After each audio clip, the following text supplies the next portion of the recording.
মণিমালাস ব্লগে তোমাদের স্বাগত আর অনেক ভালোবাসা। আজকে আবারও একটা ব্লগ ভিডিও নিয়ে তোমাদের সামনে চলে আসলাম। আজকে আমি একটা রেসিপি বানাবো, সেটা হলো হাক্কা নুডলস। প্রথমবার করেই কিন্তু অনেক শিক্ষা হয়ে গেল।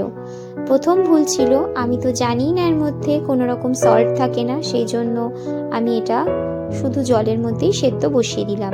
আমি ভেবেছিলাম ম্যাগি যেরকম হয় না, যেরকম আমরা এই ফার্স্ট স্টপে তোমাদের দেখিয়েছি ম্যাগি নুডলসগুলো, সেগুলোর মধ্যে কিন্তু এমনি নুন দেওয়াই থাকে, কিন্তু এটার মধ্যে সেরকম কিছুই ছিল না। আমি শুধু গরম জল করে তার মধ্যেই কিন্তু সেদ্ধ বসিয়ে দিলাম।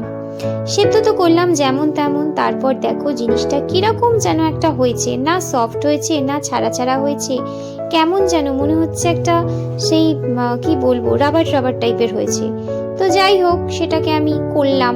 তার মধ্যে সেরকম কোনো ভেজিসও দিয়েছি শুধু পেঁয়াজ আর ডিম, আর পড়েনি কোনো মশলা। তবে ভাবছি যে কতটা ভালো হবে কি হবে, ভয় ভয় তো করছি। তো দাঁড়াও, প্রথমে এটা সেদ্ধ করে জলটা ঝরিয়ে রাখলাম। হে ভগবান, জলটা ঝরানোর পর দেখো কি অবস্থা, এ তো পুরো দলা দলা হয়ে গেছে। সত্যি আমি আর কিভাবে এটাকে করব বুঝতেই পারছি না। দেখো আমি চেষ্টা করছি এগুলোকে ছাড়িয়ে দেওয়ার, ছাড়িয়ে দিলে আবার এক একটার থেকে এক একটা ছেড়েও যাচ্ছে, আবার সে ভেঙেও যাচ্ছে। দেখো অনেক কিন্তু ভেঙে গেছে। হাক্কা নুডলস আমি খেয়েছিলাম রেস্টুরেন্টে, সেটা কিন্তু বেশ দেখতেও সুন্দর এবং খেতেও খুব টেস্টি। এটা তো তার কোনো অংশও হলো না। তারপর দেখো কড়াইয়ের মধ্যে আমি ডিম ভেঙে দিয়ে দিলাম। ডিমটাও দেখো দিলাম, মনে হলো কড়াইটা যেন গরমই হয়নি। আজকে যে আমার সাথে কি হচ্ছে বুঝতেই পারছি না।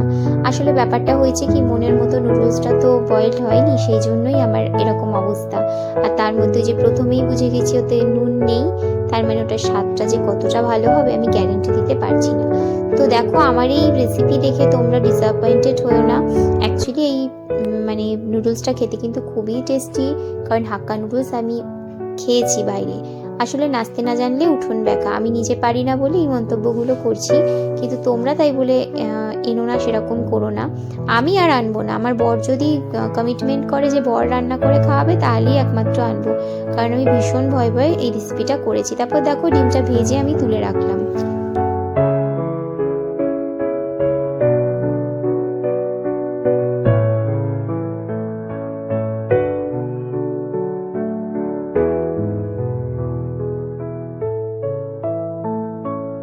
ডিমগুলো ভেজে নেওয়ার পর কড়াইয়ের মধ্যে তেল দিয়ে তারপর ভেজে নেব পেঁয়াজ। পেঁয়াজগুলোকে কিন্তু খুব বেশি ভাজবো না, হালকা করে ভাজবো, একটু যেন মনে হবে সেদ্ধ হয়েছে। পেঁয়াজ ভাজার সময় কিন্তু আমি একটু বেশি করে নুন দিয়েছি, কারণ নুডলসগুলো সেদ্ধর সময় আমি কোনো নুন দেইনি, তোমাদেরকে এর আগেই বলেছি।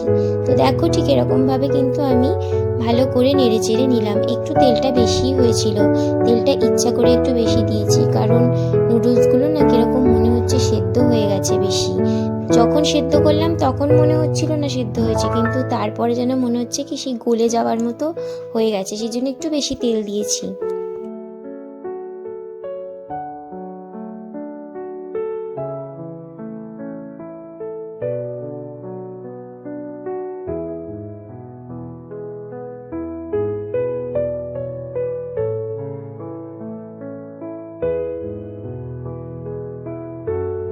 এরপর কিন্তু আমি কড়াইয়ের মধ্যে নুডলসগুলো দিয়ে ভালো করে নাড়াচাড়া করে মেশালাম, সঙ্গে কিন্তু আমি ডিমটাও দিয়ে দিয়েছি।